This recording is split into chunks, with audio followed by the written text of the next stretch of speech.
everyone! 여러분, 안녕하세요. Again and again, welcome to my kitchen. Welcome to my YouTube channel. Today, madali lang po ang ating gagawin. Hindi po tayo magluluto. Ano kaya ang ating gagawin today? Dahil napakainit ng panahon ngayon. Alam ko na. Ang gagawin natin, gagawa tayo ng oyi nengkok. Ibig sabihin nun, cucumber soup with ice water. O, di ba? Para lamigin kayo, lalo na dyan sa mainit na lugar. Kailangan natin this summer ang chararan, oyi. So, ito ang ating gagawin today. Cucumber, in Korean, oyi. Tara na, umpisa na natin ang ating oyi nengkok. Cucumber soup with ice cold.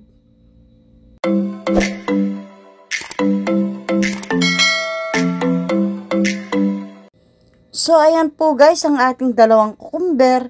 Nahugasan na po natin siya ng maayos. And then, i-slice po natin siya. Siyempre, kailangan po tanggalin natin yung sa dulo niya. Katulad din dito. And now, i-slice po natin siya. Again, slice na naman po natin yan ng manipis na pahaba.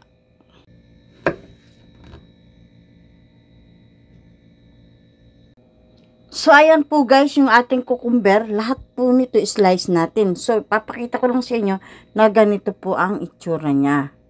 So, kailangan pahaba po siya na manipis. So, ito na po yung ating cucumber, oyi. Na-slice na po siya lahat.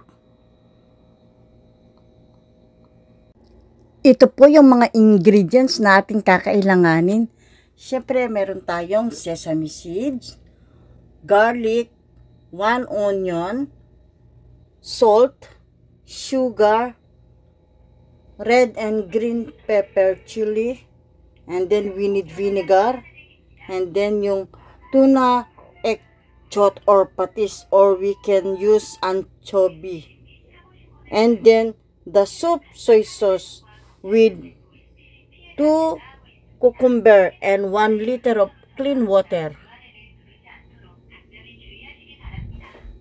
We need 1 liter of clean water. We need 2 tablespoons of sugar. We need 1 tablespoon of salt. We need tuna egg chot. We need mesil. We can use pok sunga. We need soy sauce soup. We need vinegar.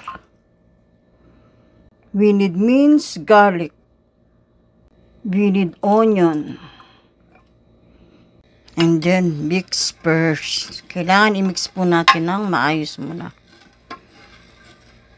Next, ilalagay na natin ang ating cucumber.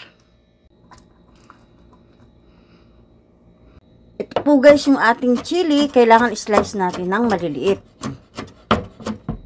So, ayan guys, kapag ayaw nyo ng spicy, huwag kayong maglagay ng chili spicy.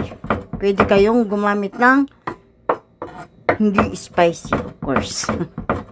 Kailangan may ganito siya para maganda yung kulay ng ating cucumber. So, next, ilalagay na natin yung ating chili. Spicy chili. And the last one is sesame seeds. So, ayan guys, kailangan imimix natin siya and then tikman natin siya. Ganyan lang po kadali yung ating ginawa today. Hope nagustuhan ninyo. And please don't forget to subscribe and click the button na po para masubaybayan nyo yung mga ibang videong ating i-upload. Thank you guys, and time to taste.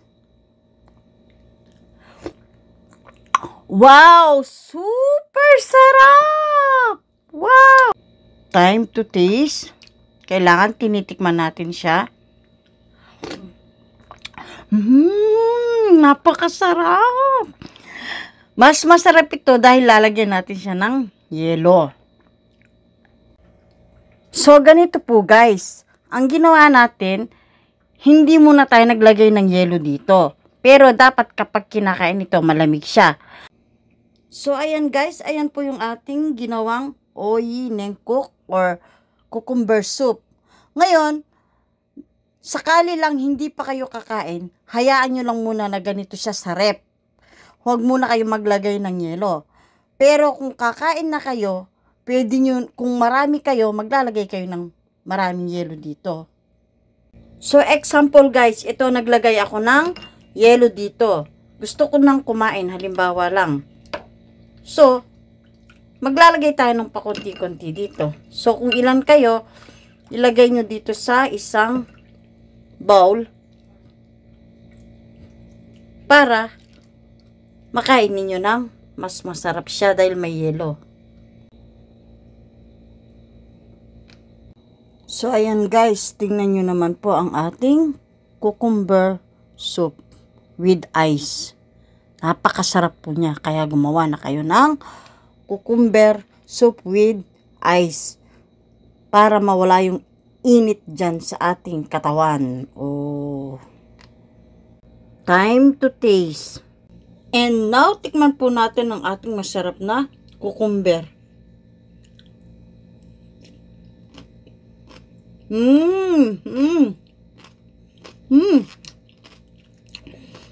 Tamang-tama po yung lasa niya. Napaka-crunchy po niya. Kaya, gumawa na kayo. 100% masarap po to. Lagyan nyo ng yelo. Kapag masabang, maglagay kayo ng konting asin. Diba? Enjoy! Thank you guys!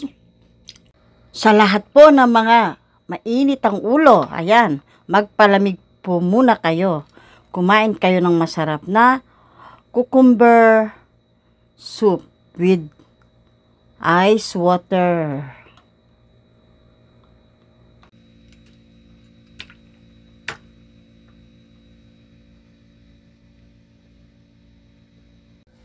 Okay, thank you so much po sa lahat ng mga nanood ng ating video today. Sasabihin ko sa inyo na sulit ang ating oras dahil masarap po yung ating ginawang cucumber soup. Ano pang ginagawa ninyo guys? Gumawa na kayo ng cucumber soup. Of course, ipapakita ko sa inyo. Cucumber soup. So yummy. Cucumber soup.